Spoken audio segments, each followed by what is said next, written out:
Bienvenue sur Africa 24 dans cette nouvelle édition de l'Africa Tonight. Voici les titres de l'actualité. Le président djiboutien est en visite à Paris, une visite opportune sur le plan économique puisque Djibouti se positionne en tête des pays africains dans les projections de croissance 2021 de la Banque mondiale. La jeunesse camerounaise a célébré ce jeudi 11 février la 55e édition de la fête qui lui est dédiée. Une célébration particulière marquée par une allocution du président Paul Biya qui a exhorté les jeunes à la résilience dans ce contexte de pandémie de Covid-19. Et la monnaie locale du Nigeria, le Naira, ne sera pas dévaluée malgré les recommandations du Fonds monétaire international sur la question. Le gouvernement du président Muhammadu Buhari met les difficultés constatées sur le compte de la pandémie de Covid-19 et mise sur des ajustements. Le président djiboutien Ismaël Omar Guelleh était à Paris ce jeudi 11 février. Il a notamment rencontré le patronat français MEDEF en vue de possibles investissements dans son pays. Djibouti qui se place en tête des pays africains dans la projection de croissance 2021 établie par la Banque mondiale. C'est un sujet de la rédaction.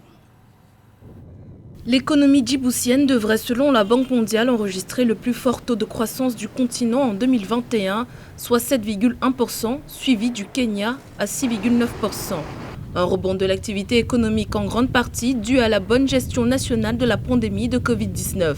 Fort de cette prévision rassurante, le président djiboutien Ismaël Omar Guelleh, en visite officielle en France, a tenu à rencontrer le MEDEF, le patronat français.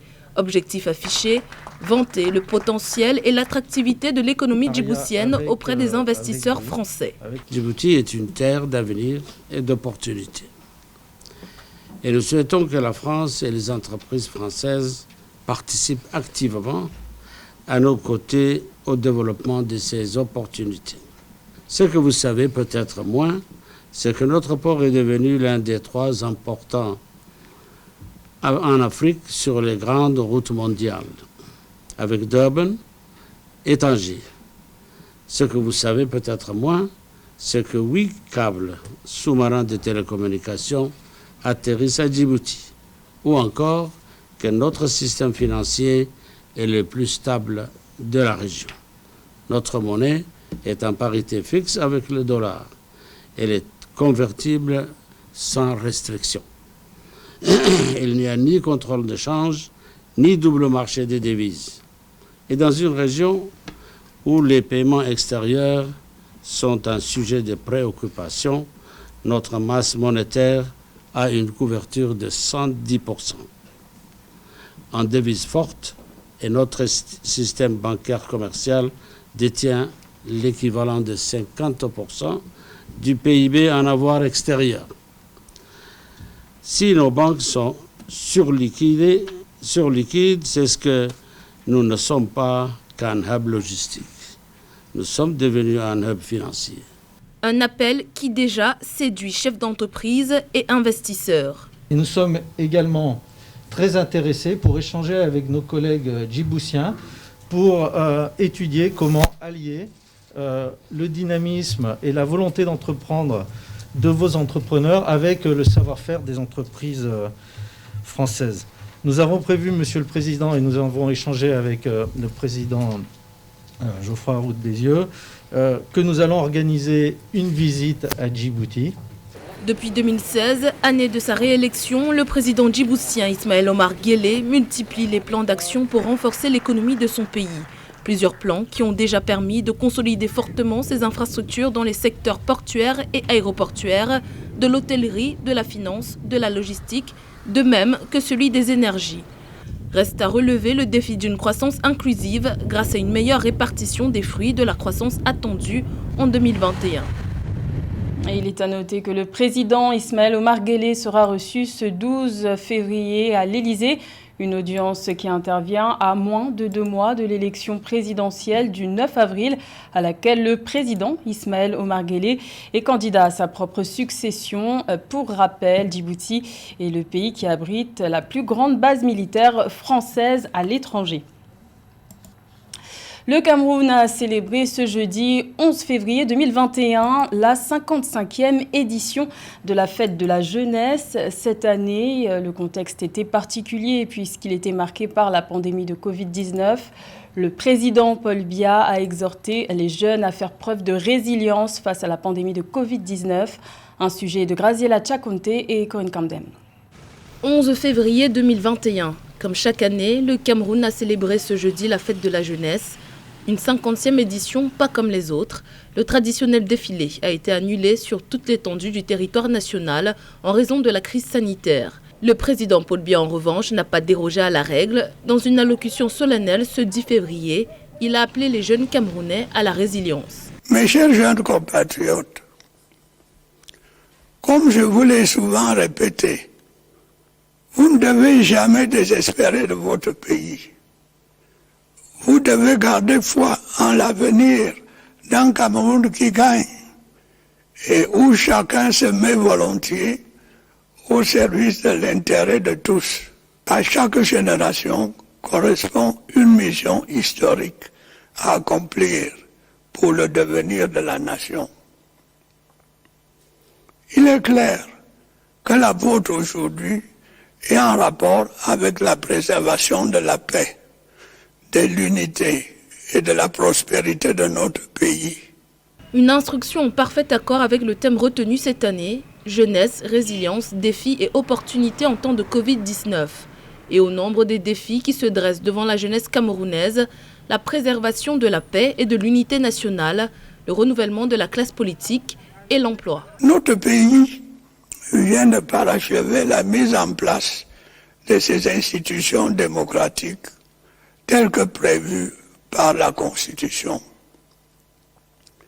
De nombreux jeunes ont intégré les diverses instances parlementaires, municipales et régionales. C'est de cette manière que se prépare la transition générationnelle dans la gestion des affaires publiques. Les grandes lignes de la marche de notre pays vers l'émergence à l'horizon 2035 ont été redéfinies dans notre stratégie nationale de développement récemment adoptée. Un message qui s'adresse également aux jeunes Camerounais de la diaspora et qui intervient quelques jours après l'annonce de la création du REPCODE, le réseau des parlementaires pour la diaspora, la coopération décentralisée et transfrontalière. Objectif affiché, associer de manière effective les fils de l'étranger au développement de l'Afrique en miniature. Si vous allez à la conquête du monde, revenez construire votre pays, a déclaré le président Paul Biya. Également dans l'actualité, les forces centrafricaines appuyées par leurs partenaires russes et rwandais ont affirmé avoir repris possession le 9 février de la ville stratégique de Bouar. La reprise de cette ville est une étape importante pour le contrôle du corridor d'approvisionnement. Rappelons que depuis plusieurs semaines, le CPC, une coalition de 6 groupes armés parmi les plus importants du pays, avait entamé une descente vers Bangui en tentant une prise de contrôle par les armes de la capitale. Le processus électoral est en cours au Bénin en vue de l'élection présidentielle du 11 avril, un scrutin dont l'organisation suscite la polémique, notamment à cause du nouveau code électoral. 20 candidatures ont été enregistrées par la Commission électorale nationale autonome à l'issue du délai fixé le 4 février. Mais l'opposition et la mouvance présidentielle restent divisées sur le principe du parrainage que dénonce notamment le mouvement populaire de libération. Reportage de notre correspondant, Lefti Ounou. À quelques jours de la publication de la liste définitive des candidats du duo présidentiel comptant pour le scrutin du 11 avril 2021 au Bénin, le Parti Mouvement Populaire de Libération MPL a donné de la voix et a désapprouvé le système de parrainage.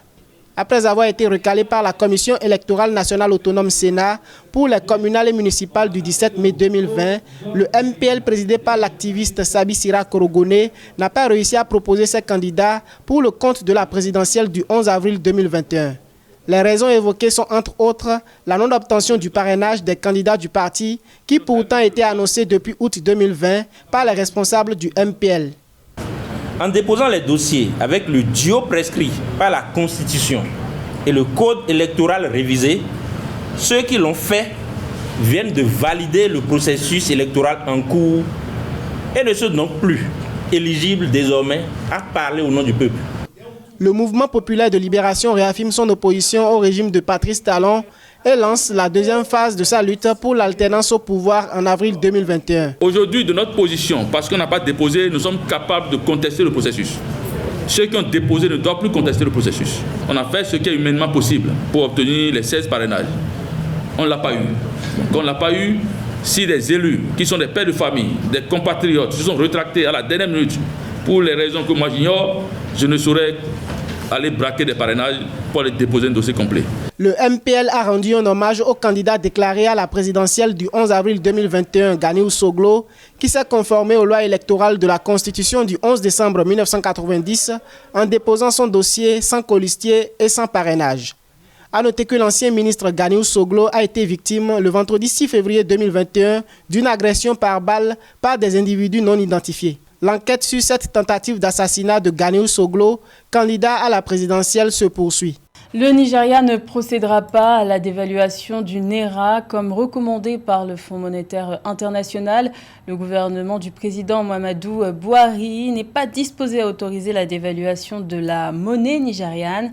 Selon les autorités du pays, les difficultés constatées sont causées par la crise sanitaire du coronavirus. Donc, il n'y aurait aucune raison de s'alarmer. Un sujet de Aïssatou Bari.